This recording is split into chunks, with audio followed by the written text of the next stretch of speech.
The year normally should end up with an absolute blast, and thanks to Dragonmeet, that is exactly what the gaming year does.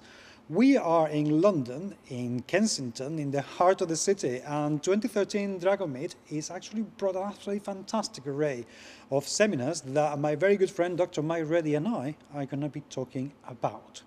Without further ado, friends, welcome to GMS Magazine and Dragonmeet 2013.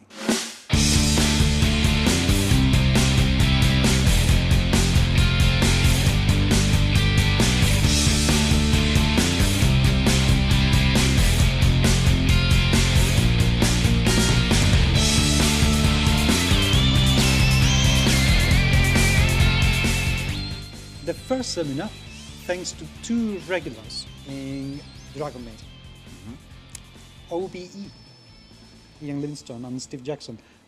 Can you get any more iconic names? No. No.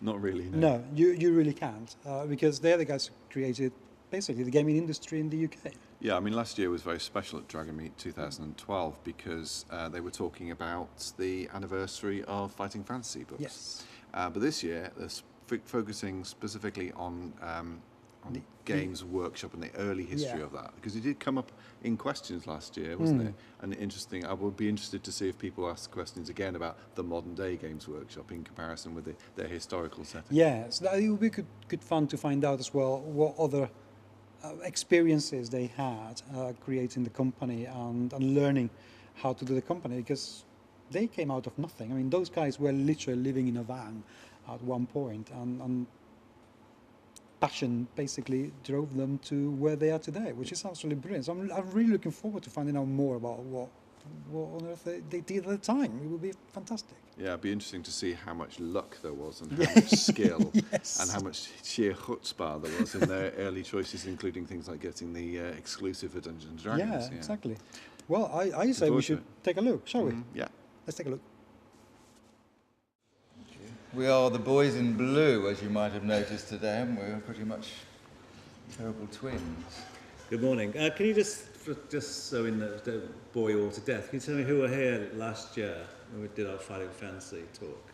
Oh, you all know it then. Okay, well that's okay. It's not obviously going to be about games. Final Fantasy will obviously be about Games Workshop and how Steve and I turned our hobby of playing games into a business of making them way back when.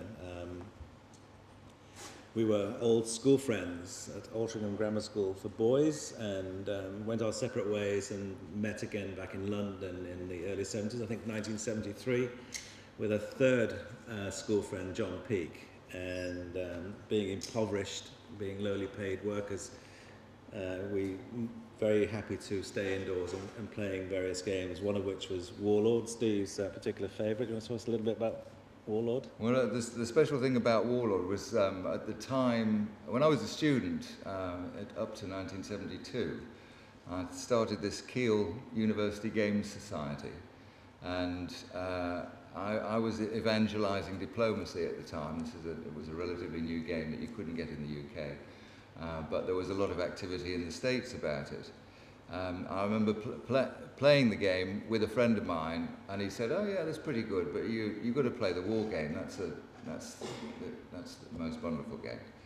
And he introduced me to this game, which was privately produced by a university lecturer in Sheffield. He'd done 1,000 copies or something and managed to sell 100 of them. It was like Risk, but with an ingenious combat system and a nuclear missile system. It was just such a much superior version of Risk that it became, well, a very special game for me. And when it came to Games Workshop, that was one of the first games that we decided to offer for sale on our obscure games page. It was in Alan Weasel, wasn't it? So we decided to start our Games Workshop company in '75, and you see these three handsome guys in front of you. John Peake's the guy in the middle. The really handsome guy at this side, that's me. He was the marketing director. These two others was just production director, and what was I? Editorial director, isn't it?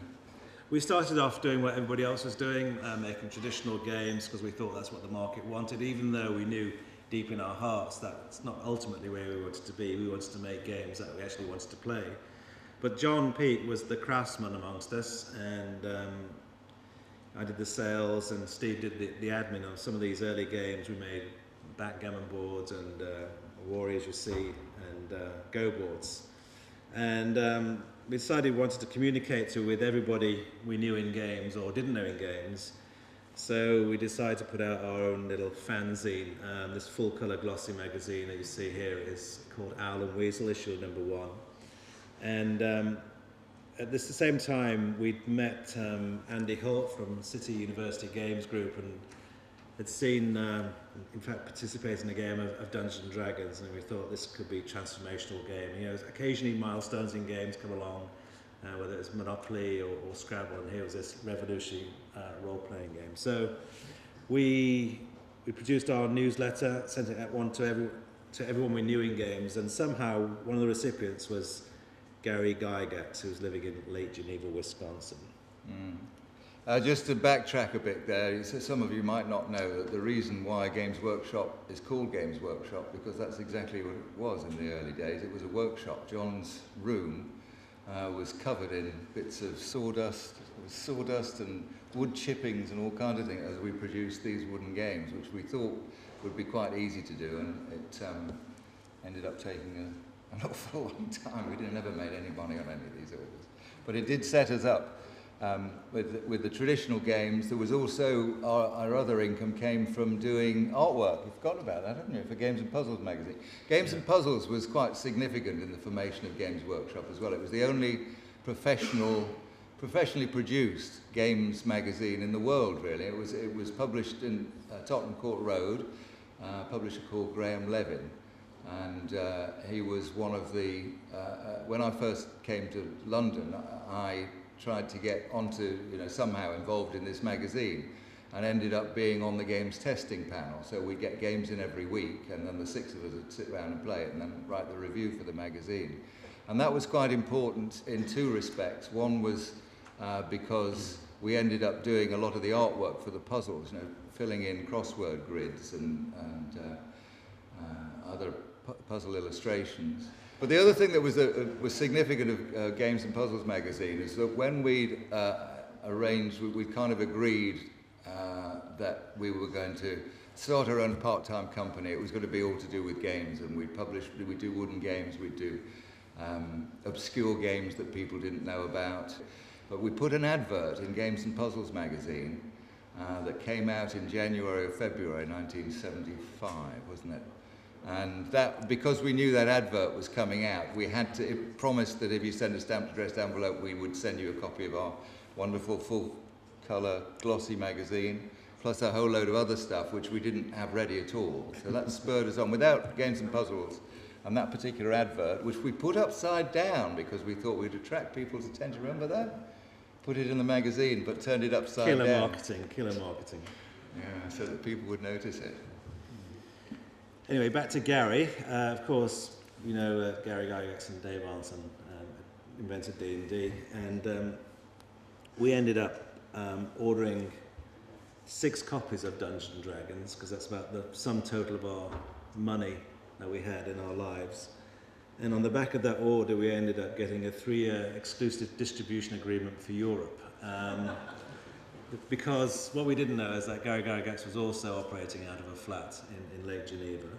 And so it was the absolute beginnings of the role-playing era. And little did we know, either of us, he or us, that D&D was going to take off in such an amazing way. Suddenly this is this amazing game. We don't need to tell you guys, sort of theatre of the mind, this incredible game that had never been done before, set in this wonderful world of monsters and magic. So we just devoted issue 6 entirely with a special cover of green to D&D. Yeah, and that was really the first. Let's have a look at. Yeah, that was the first real mention or first real sort of publicity for Dungeons and Dragons. And we up until then, Alan Weasel had always concentrated on all sorts of different games. It wasn't a specialist. We weren't specialist war games or anything like that. It was any kind of games got a space in Alan Weasel. But from this one onwards, this one created a lot of interest from from the subscribers and also from their friends and that sort of thing. We suddenly found that we were reprinting number 6 quite a lot. Because that was the time when we just about learned how to play the game. When we first got hold of a copy of Dungeons and Dragons, it was impossible to make any sense of it. You couldn't play the game at all. There was no combat system in there. You had to use chainmail for that. Well, we didn't have chainmail, so what do you do? And we couldn't really fathom out, how come there's no winner here? What's this Games Master guy, and what's he supposed to be doing? Is he just an administrator? And all these were questions that we had, and we tried playing them in the flat with the 3 of us, and we couldn't really fathom it out. So Ian mentioned Andy Holt, who might be here somewhere. He is, but he's outside. He's outside. Okay, yeah. He's playing games. He was one of the people who responded to the Alan Weasel number 6, and before then, what we'd done is he'd offered to show us the game in action at the University of London Games Society. And we went down to see his group, and they'd had somebody who'd been to the States, who'd seen the game in action and understood how it was played, and this is how it all spread by word of mouth. Yeah, that was a big one. So Steve and I went over to visit Gary Gygax. This is Gen Con 1976, to sign up all the fledgling games companies that were there, starting from Judges Guild and Fantasy Games Unlimited, Chaosm, Heritage Models. We signed up the lot because we told them we were the European distributors for Dungeons and Dragons, even though at the time we didn't even have premises, which is brilliant. So the people in this photo, the silver-haired guy on this far side, that's Fritz Lieber, famous science fiction author. Then Gary Gygax, then Professor Barker invented Empire the Pet Throne. Myself holding the boxes, Rob Kuntz wrote many of the D&D books, and Steve looking a bit grumpy at the front for some reason. The worrying thing about this slide is that the first 3 guys in front of me are all dead, and I'm next in line, which is a bit of a worry. And but that was amazing to go to Gen Con back in '76. It was incredible. Well, we were a couple of hippies really travelling through the States at the time, but and we did spend a lot of time. We went from New York and to Los Angeles, and we got somebody offered to drive us back to the East Coast and stop off in Chicago from where we got to Lake Geneva. And this was the reason why we'd gone on the trip originally, although we're having a lot of fun and things, but the serious side was going to Lake Geneva and going to our first Gen Con. And like Ian said, the whole of the fantasy games world was there, and nobody had any way of reaching the European markets. To be able to sell their games in Europe was a dream for them, as much as it was fantastic for us to be able to meet all these guys and sign them all up.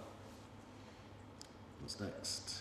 Oh, we also got to meet Miss Wisconsin 1976. Ian did. I don't know what she's doing today, but we're here at Dragonmeet. So we came back and started selling D&D at small trade shows. Here's Steve, the young Steve, in his workshop sweatshirt. And that was Ian's design. We asked Ian to do a logo because he was one of the 3 of us that could do some kind of drawing. And we finally got him to do a logo, and he did this Games Thinking mouse, which I've no idea where that came from, but it was Games Workshop's logo for the first 2 or 3 years. Yeah. I used to do the covers for Albion, Play by Mail Diplomacy magazine, before Workshop, so I could draw a little bit, not very well. Back then it was really impossible to raise money. We tried to expand Workshop, and you go to the bank and say, we've got this great game, it's a role-playing game, which you're a hero, a wizard, you kill monsters and find treasure and extract.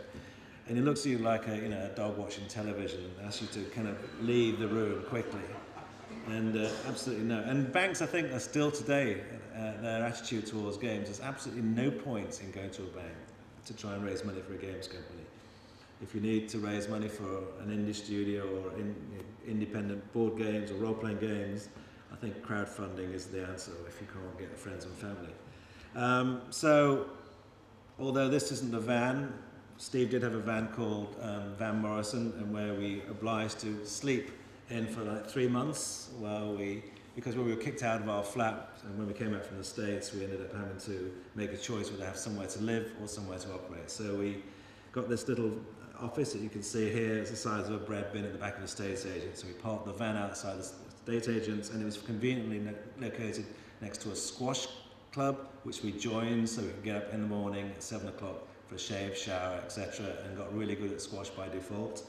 And then into our little office where we stayed till like 1 o'clock in the morning, and then back into the van. So it was a small triangular life, but it was brilliant. And you can also see we're now down to 2 because John didn't like role-playing games and he left because he wants to carry on making traditional craft games. And he's a house builder now. He builds houses for a living, so he's fulfilling that side of his ambitions. That's what his father did, so I think he's a lot happier than that. But it probably was a good thing in a way, because with 2 of us, we both were really keen, fanatical about fantasy games. John not so, and it would be difficult to see where he fit in with the other 2 of us. I don't know. It probably worked out the best. He was happier. So then we felt it was time to up our game a little bit, excuse the pun, and after 25 issues we called it a day for Alan Weasel. Who's got anybody got here? Got Alan Weasels? Very collectible now, you know. I've got 6 if anyone wants to buy one. Issue 1. So we decided to go take a big risk and go for a glossy mag, and no idea why we had decapitation on the front, but it was a kind of thing we were pushing boundaries, weren't we? Yeah. Pushing boundaries. And we're delighted to say that the first issue, I think we printed 4,000 or 5,000 it was. sold out, and we did a reprint. Yeah, I was terrified. The thought of having to sell 4,000 copies of the magazine, because at the time, Alan Weasel was selling 200, 300, something like that, every month. And to move on to a glossy magazine, 4,000 copies that you had to get rid of, wow, that was a big risk. But it was a risk that worked out well. Anybody got White Dwarf one here? Okay, good.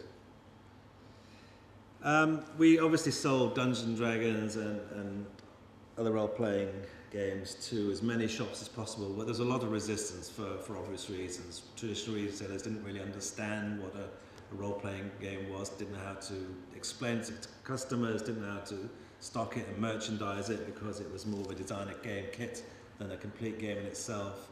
So they were invariably bemused, and so we thought, why not open our own shop? And this was quite sort of revolutionary at the time, because the Americans, who were our suppliers and TSR Hobbies, when we said, we're going to open up our own shop and sell direct to they said, no, you can't do that. You've got to sell to distributors. You sell to distributors, they sell to retailers, and the retailers sell to the consumers. You can't break the mold. And we thought, but we've got a shop front here, we've got a school round the corner, and the kids are coming in all the time. So obviously we're going to sell to them. Yeah. But it was frowned upon a bit, wasn't it? So our little office was actually at the back of an estate agent, and they actually wanted to get rid of us because there was too much action going on for their liking. So we said to them, well, find us a shop. So they found this small shop in Dowling Road in Hammersmith, and we opened this photo I took on a rainy day in April 1978. And if any of you are in the queue, please, obviously you're too young, but we'd love to meet some of these people who are in the queue. And you can see the logo there, Games Workshop. The reason why it's got 2 typefaces, a lot of our early communications had multiple typefaces on it, because we used to use Letraset and we couldn't afford to buy complete sheets. So we used to get second-hand sheets with most of the letters missing, and we didn't have a G and a W, so we ended up having G in Old English and Ames Workshop from a different typeface. That was another thing from Games and Puzzles, actually, as we used to get all their cast-offs of Letraset. These rub-down sheets, and they used lots of them, and I used to give them away, and all the E's had gone. How much was D&D that day? D&D was reduced to a special opening day offer. It wasn't actually the opening day. We'd been open for a week. Official opening day. Official opening day. Okay. It was reduced from £6 and 10 pence. £6 and 10 pence. What a really good price point to pitch things at. But that was, we were trying to be really honest and with our customers. And when we'd done our conversions of what things cost, so it was $10 in the States, wasn't it? That equated to £6 and 10p at the time. 10p, which was a lot. And here's me putting White Dwarf together with that said letter set. And you can see the year is 1978, the clues on the calendar. Steve can talk about this and his pet, who did the accounts. Yeah. Commodore had just released the PET. It was the first real home computer, an all-in-one home computer. And I was fascinated by the way computers were developing, and I didn't understand anything about programming, anything like that. But when this PET came out, it was £600, and I had to have one straight away. And so I went off and bought a Commodore PET, and then found out that, you can't really just tell them what to do. You've got to type lines of code in. It's not so easy, this, is it? And my one bit of coding that I've ever done in my life was a little routine of about 6 lines on the PET, which if you got a mail order in, it split out the VAT and it gave you the total. And that's all it did. And I've never done any programming since. Fantastic. So here's our first employees standing next to Steve. Obviously I'm not in the photo because I'm taking it. So they are, well, Albie Fury, sadly no longer with us. He passed away a couple of years ago. Trevor Graver, who gets in touch occasionally. The other 3... Well, there was Dick on the right-hand side, who did mail orders. There was the other 2. They're probably out here with a shotgun or something. Jeez, yeah. That's terrible. Let's talk about the games in the window then. Now, the poster that you can see by their legs, we were giving these out like candies at the time, but I saw one of those went on eBay recently for over $1,000. So if you've got one, which we haven't got any of, hang on to it. Or sell it. This is me outside the same shop, looking happy for some reason, wearing my White Dwarf t-shirt. If you go to the shop now, it's now Bosnia and Herzegovina Community Advice Centre. I think it's actually changed again. This was taken a couple of years ago. Sadly, no longer a Games Workshop. So we expanded our shops. We didn't know as much about retailing as we should. We had very cluttered windows, didn't really understand visual displays and merchandising like we should. But it didn't seem to matter because everyone was so enthusiastic. It's a hobby shop, so it didn't matter. People were going to go in there anyway. And where would we open our second shop? Manchester was the second one. Because Correct. There was there were no games shops in Manchester. We had no customers in Manchester at all. We only had one in Birmingham, and they ended up setting up Games Workshop Birmingham.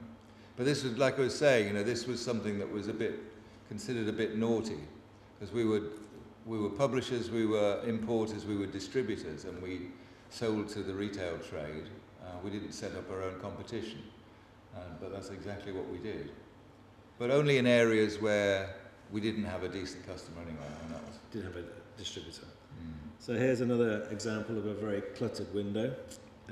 People walking by, ignoring it. But those who were interested in the games were actually inside. And you can see there we've got a sign there for Atari. We were selling computer games very early on. And in fact, produced our own range of computer games.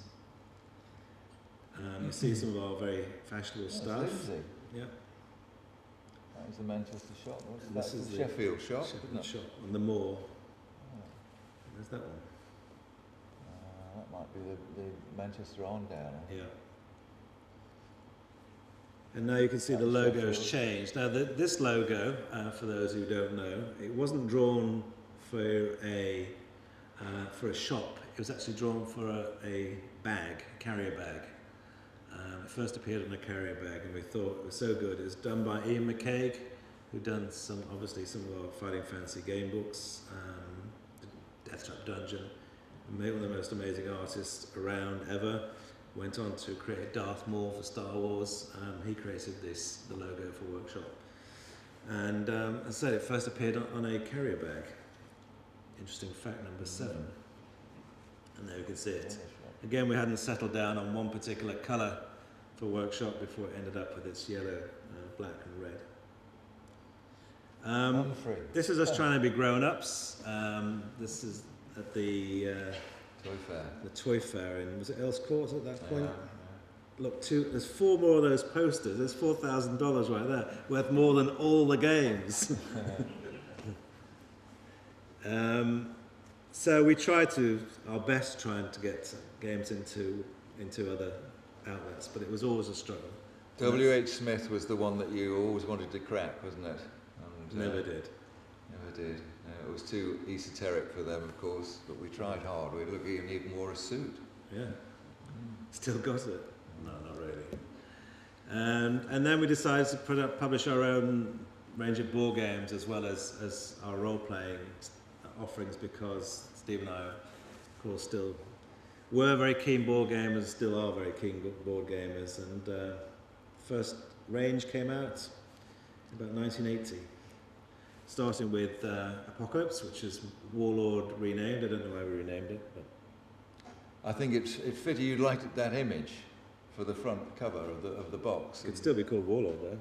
Yeah, Apocalypse was a bit more apocalyptic, wasn't it? Maybe it's because it was too close to Warlock. One of the things that's interesting about this range of 4 games that we released, it was our first 4 games, a big investment, so it was especially a big deal. And one of the people in our production department had come up with a really good idea for a campaign, an ad campaign, and it was based on Star Wars. You know, the beginning of Star Wars, where Empire Strikes Back. Empire Strikes Back. At the beginning, where the lettering goes back into the horizon, you know, long, long ago in the days. Well, we copied that, and it was the British Empire Strikes Back. And we ran it through magazines and things, and it did well for us. You know, they're quite a success, those first 4 games, until we got a letter from George Lucas saying, cease and desist. But by that time, we'd got as much as we were going to get out of that campaign anyway. Okay, George.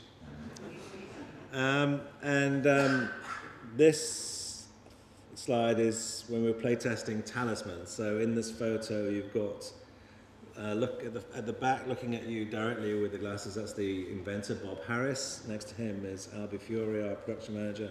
And then there's me with the glasses and the green shirt. And the back of the head belongs to Bob McWilliams, who did some of the Traveller supplements. I don't know where he is today. So that's the original prototype of Talisman, and then we went into production in our warehouse. You want to tell us a little about here's the warehouse. It's right there. Can you tell us a little bit about the warehouse? That was another big deal for us, whether we could take on the overheads of a huge warehouse. The business was growing, but it certainly wasn't growing to fill this warehouse. As you can see from the Talisman things, there's a lot of space there. And when we first moved in, the whole of the upstairs, the downstairs part was for game storage, and we filled about a quarter of it. And the upstairs part had a few offices, but a really big wide open space, and we used to play roller hockey, didn't we? We used to have roller hockey games up there. We had so much space. And we had some really fantastic employees then as well. There was one guy who worked in the mail order department, and we had an invoice that had the invoice address and the shipping address. And when he parceled up the box and he put it in the bit to be picked up by the post office, I was going around and seeing where all the parcels were going, just out of interest. And the only thing that said on the front of his box was "same as above."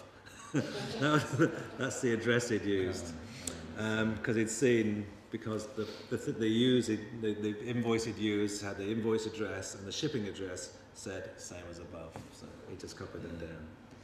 Smart guy. Didn't last long. So here's Christmas party. Anybody here in that one? Yeah, have a look now. Steve's looking very happy. Yeah, well, quite a few of them, but there's an awful lot of them there. Sorry? What's that? So we've got several people there who went on to make careers in the games industry. I think Jervis is there in the middle. Yeah. And Jamie Johnson Thompson. Now, well, he's still at Games Workshop. He runs there. He's their lead designer, I think, so Warhammer. Yeah. And in fact, Joe Deaver and Gary Chalk used to work at Workshop before they went off to do. Just lost the. Before they went off to do Lone Wolf. That's right. I think Joe's giving a talk this afternoon, so it'd be interesting to see what he's been up to recently with his lone wolf escapades. Citadel Miniatures, of course, we were importing Ralph Arthur and Heritage. We thought it's about time we had our own, and Brian Ansell came to see us in our little office in London and said he was going to be our man. And yeah, and when he just walked in quite arrogantly and said he was running a company called Asgard Miniatures, and I think they fell out. He was the lead sculptor at Asgard Miniatures, and they were really the only UK company that were doing fantasy miniatures. Weren't great, and I think they sort of fell out or something like that. And Brian just arrived on our doorstep one day and said, right, I'm all yours. I'll set up a new division for you,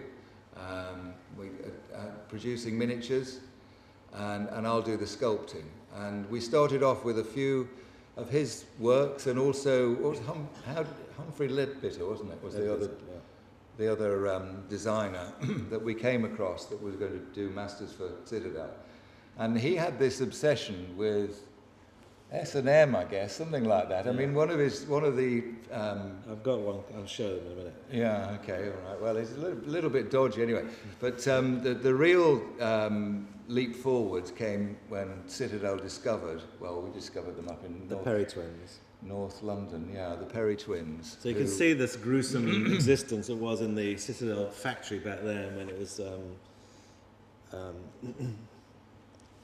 Metal miniatures. It wasn't lead as everyone feared. It was antimony, tin, and antimony. And obviously, it was a very labour-intensive process, making a master model with modelling clay on top of a wireframe, putting it into a two-part vulcanised mould, which under heat and pressure and centrifugal force, we created the miniatures themselves. But it was very labour-intensive, very skilled. And incredible what these guys did up there. So here you can see Brian happily watching on his people putting figures into the press. At the time, the sort of general way that figures were sold was loose in boxes, weren't they? Here's your we used to sell figures loose, but then we started doing some packaging. We started up. This was the original packaging we came up with, and it meant that the individual figures were quite expensive because of this extra packaging, but it was so successful, people could buy only what they wanted, and they didn't seem to mind at all the fact that they had to be more expensive. And then later we went on to blister packs, but this was the crossover, and it was a big step forward. So these are the first ranges from Citadel. Fiend? Was that, what have we got? Oh no, Barbarian. Druid and a werewolf. And this was a display we had in our shops. Probably impossible to see on the big screen. Yeah. But you kind of get the idea. And then Warhammer came about. Warhammer was really a result of our decision, Steve and I's decision, not to merge with TSR. At the end, we said we had a 3-year exclusive distribution agreement. And at the end of that agreement, Gary Gygax said we'd like to merge TSR with Games Workshop. Steve and I were violently independent Brits, and we said no to that merger. Of course, we'd lose the exclusivity to Dungeons & Dragons. So whilst we continued distributing it, and we were still the largest distributor, our exclusivity was gone, and TSR UK set up. So it was Brian Ansell's idea to create Warhammer fantasy roleplay, and he, Rick Priestley, and Richard Halliwell set about writing Warhammer. And of course, you only realise with hindsight, and when I talk to indie studio developers in the video games world these days, I always say the lesson we learned is if you own your own intellectual property, you will build real value in your companies because you're determining your own future, and you're also getting incremental revenues from merchandise and licensing. The important thing is if you own your IP, you have control of your life and build value. And having lost D&D, we had to suddenly realise that we were vulnerable, so we accelerated the growth of Warhammer and started off with Warhammer roleplay, fighting big fantasy tabletop battles. And then Brian decided to move from metal miniatures to plastic miniatures. They were easier to ship, easier to make, and cost less, easier to paint. There's many good reasons to why I should have plastic miniatures. And of course, everyone knows about Warhammer 40k and an incredible success that's been. So, Games Day. Games Day, we actually used to own Dragonmeet, by the way, in case anyone was wondering. We held our first Dragonmeet. It was Chelsea Town Hall, wasn't it? It must have been about 1978, something like that. Well, Games Day was our big thing, and it's still very close to our hearts for a number of reasons. A, it took the hobby to more into the open, and let gamers come together and play games and talk about the hobby and then expand the hobby. But for us, for a couple of reasons, here's Don Turnbull, who set up TSR UK. Here's a rather younger and slimmer version of me handing him an award at Games Day. I wonder what he won an award for. I don't know. Here's our Games Workshop stand at Games Day. But for us, the important thing at Games Day is that it's where we first met Geraldine Cook. And let Steve have a chat for a bit. We were wandering around just at all the stands and saying hello to everybody. We came across Penguin Books, who'd set up a stall at Games Day to promote a book called Playing Politics. It was it was an after-dinner type party game book, but involving politics, I think. And we said to Geraldine, who was manning the stand, one of the senior editors at Penguin, you know, look around here, you can see how much interest there is in fantasy gaming. Why don't you do a book on fantasy gaming? So she said, well, do a synopsis up and we'll consider it. And Ian and I went off and we were thinking about doing a how to do it manual. You know, these are the games, these are the miniatures, this is how you play, and that sort of thing. And when it came to kind of a dry manual, really, not very exciting. But when it came to the bit about how do you play role-playing games, we thought, well, wouldn't it be nice to give the readers options of things, and they can get the hang of how you do role-playing games by making decisions. And this idea really took over the whole, the manual thing was just out the window then after we doing these adventures, or this first adventure was much more interesting, and it turned into the Warlock of Firetop Mountain. And there it is. There it is. And here's the cover of the first edition. If you're collecting these at all, or you have them, the very first edition did have a wraparound cover. Later editions had a plain back cover. So for those who don't know, branching narrative, sort of gamification of literature, reader becomes a hero, far more empowering than traditional storybooks where the reader likes or dislikes the characters in them. Suddenly you become the main protagonist in the adventures, and here's Steve not long after launch at Penguin Books promoting it. Steve's proudly wearing his Games Day 82 t-shirt. Yeah. And in case nobody knows who he is, he's got a badge on, and there we are. And the art, of course, was very important for our books. We used Peter Jones for the very first one, and we wanted to make sure, we had to convince Penguin that we knew more than they did about role-playing games, because they wanted to put covers on with nice little toadstools and little goblins sitting on top with butterflies running around, and we wanted covers that threatened to rip the readers' faces off. So we had a discussion, and I'm glad to say we won.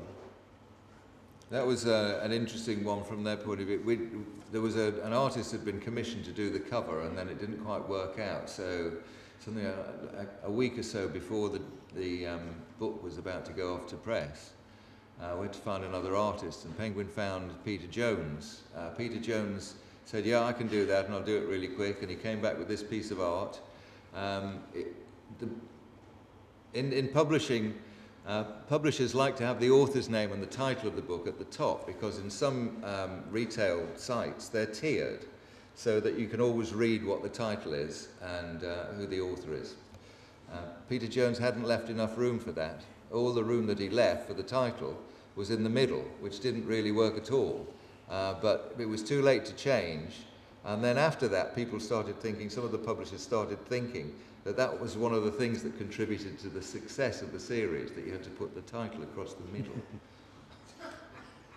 So here's some of the other covers. Here's two by Ian McCaig, who did the Games Workshop logo, and as I said, went on to work for George Lucas.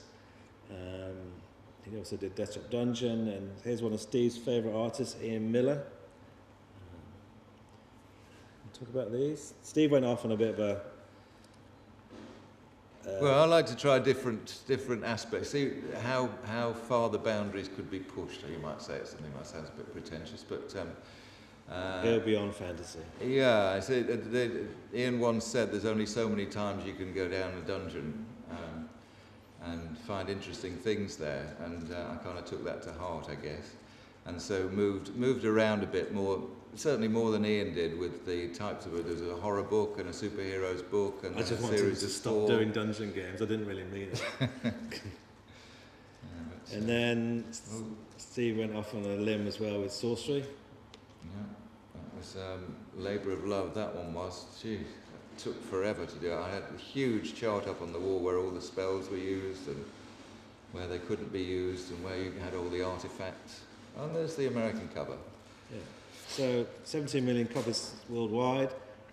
Steve will always argue that the French did the best marketing, and proportionately they did sell more than any other country. They sold over 3 million copies in France because they branded their books quite clearly as un livre dont vous êtes le héros, and it really made quite clear to the reader what was expected of them. And here's one of the books that John Green wrote. John here? Where is he? Ah. And of course, he's writing, as everyone knows, a history of fighting fantasy called You Are the Hero, and it's coming out not long after Christmas. Correct, John? Which Christmas? Early next year. Okay. Chinese editions coming out, and as I said, it's very important. We tried to ensure that other countries kept the same covers as we did, because we thought, again, we knew our audience better than they did. But sometimes they'd argue that they knew their own markets better, and of course they did, and they do know better, especially in Japan. This is the Japanese cover of Death Trap Dungeon. It's hard to argue with that.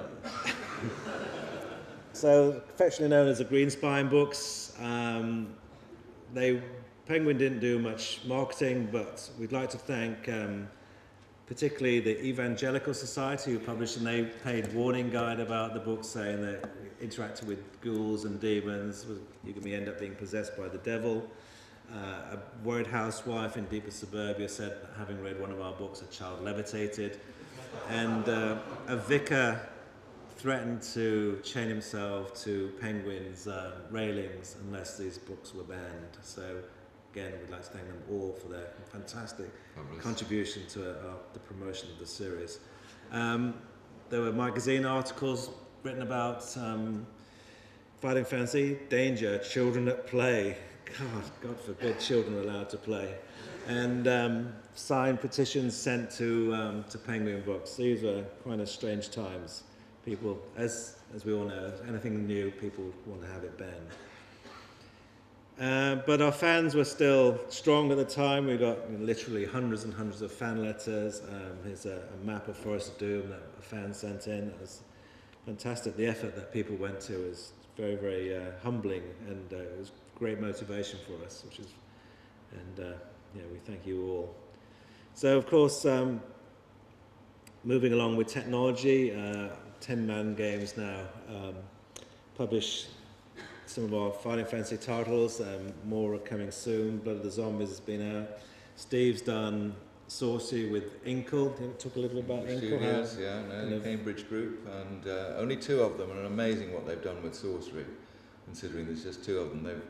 There are 2 approaches really with the conversion of fighting fantasy to apps. Do we try and stick exactly to the original so that it's pure text, dice rolling and that sort of thing, or do we try something new for the 21st century? And Inkle decided to try something new, and I think it's worked very well. Yeah.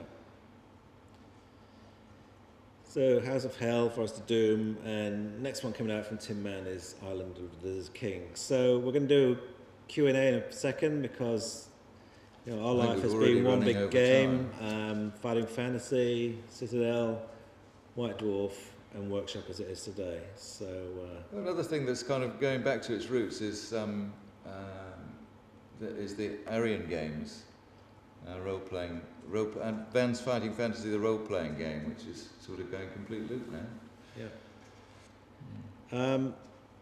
What next? Well, as you might know, Steve and I are both in the video games industry these days in various formats, but we are thinking about doing something with Fighting Fantasy. So I'm just going to throw up this little model we've had made of the Blood Beast from Death Trap Dungeon, and we're having more made. So there might be something, just to kind of gauge a little bit of interest. If we were to do something with 3D models of Fighting Fantasy figures attached to a board game, how many people might be interested in that product?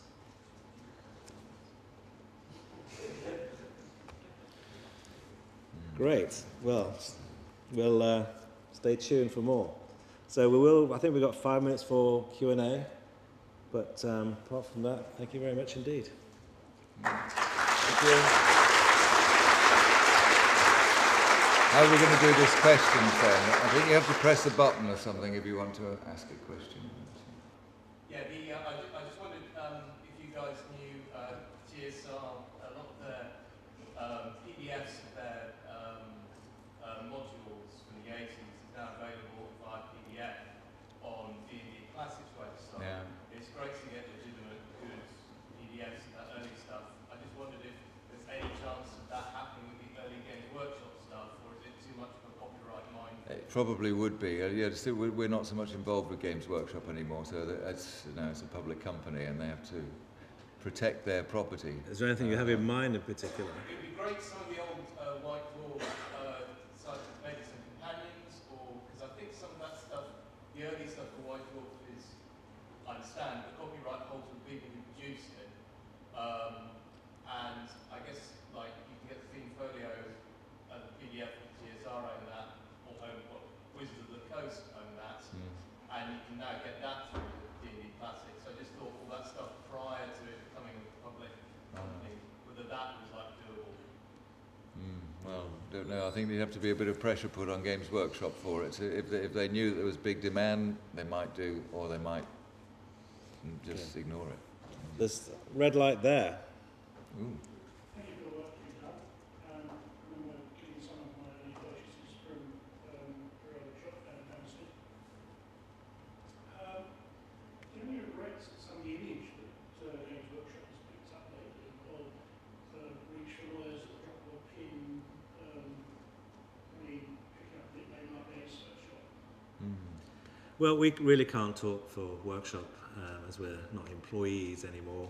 Just having given a 3/4 of an hour talk on Games Workshop, I really can't speak for it. All right, can't talk about Games Work today, as it's as was said, it's a public company and they run it how they wish to. It is what it is, and there's nothing we can do about it. It's. I understand that, but you have any regrets about it? By the way, it's gone. Well, it was our baby. It left home, and sometimes the children don't do exactly what you want them to do. So it's life. Yeah, Okay. there's a red light here. Yeah, here, in front. Yeah. This relates to the what next section. If what one reads in the newspapers is to believe, apparently Ian, you're planning to set up a school for children to learn to code near to the original Games Workshop site in Hammersmith. I was just wondering if you'd be willing to divulge any more. Okay, I'll be happy to. In fact, I've got a slide right here.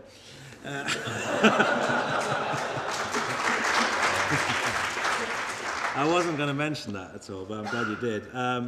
Well, last couple of years I've been lobbying for digital making skills because in the video games industry there was simply not enough computer programmers of a high enough caliber. So I was tasked by Ed Vasey, the culture minister, a couple of years ago to write a review called Next Gen, which I did with Alex Hope, who's the CEO of Double Negative. And we published 20 recommendations for government, education and industry to act on. The main one being to put computer science on the curriculum as an essential discipline.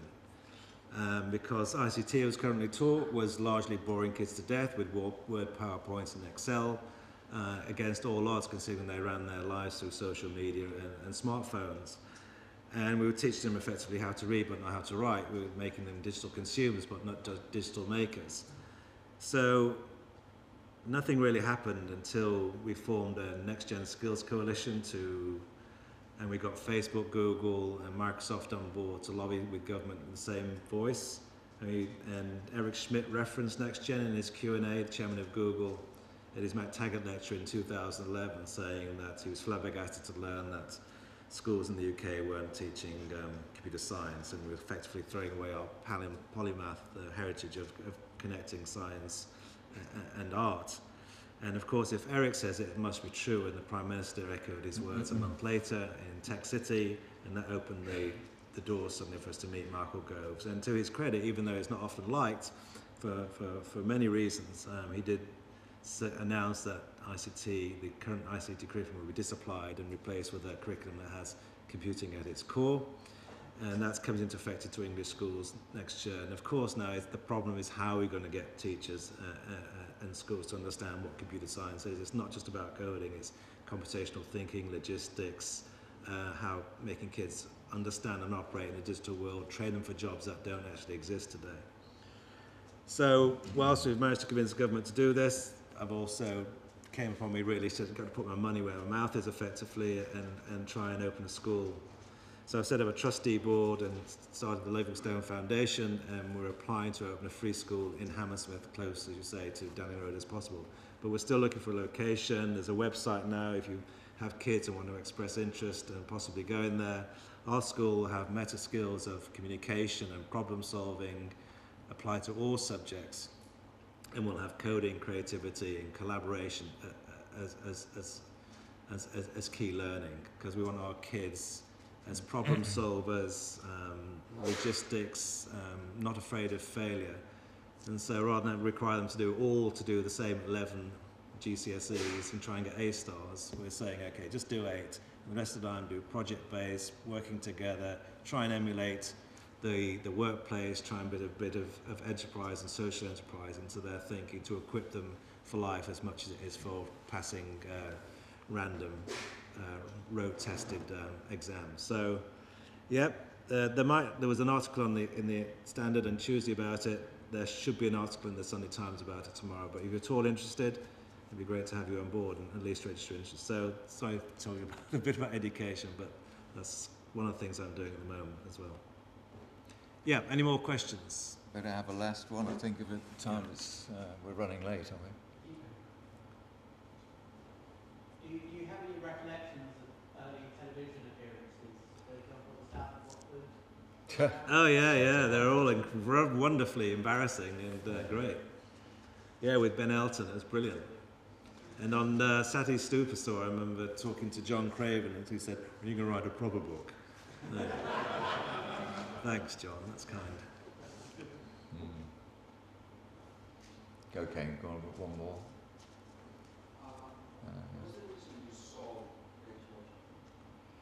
We sold in 2 parts. The remaining interest we sold out. We sold in 2 tranches, the last one being in 1991. So we've been out for 20 years now. The reason why we did it was we were going mental, basically, because at the time we were running the company, and the company was expanding quite a lot. And we'd also, there's a lot of pressure on us to write more fighting fantasy books. And other things, publicity tours and things like that. And it was just all getting a bit too much. So we decided that what we'd do is appoint a managing director for Games Workshop who could take the responsibilities, and we'd just be, on the board. And that worked out well. It worked out very well. That person was Brian Ansell, who came to us all those years ago with his Citadel Miniatures. Chap in the bowler hat who's been tweeting recently. Thank you very much, Ian. First of all, thank you both for all the hard work you've done, crazy, and then with game analysis and back in the day. You mentioned about the trouble of getting bank managers to pay attention back in the 70s. We know it's not today because Kickstarter was far more successful for new ideas. Have you got any plans for communicating to county and district council level? Because I speak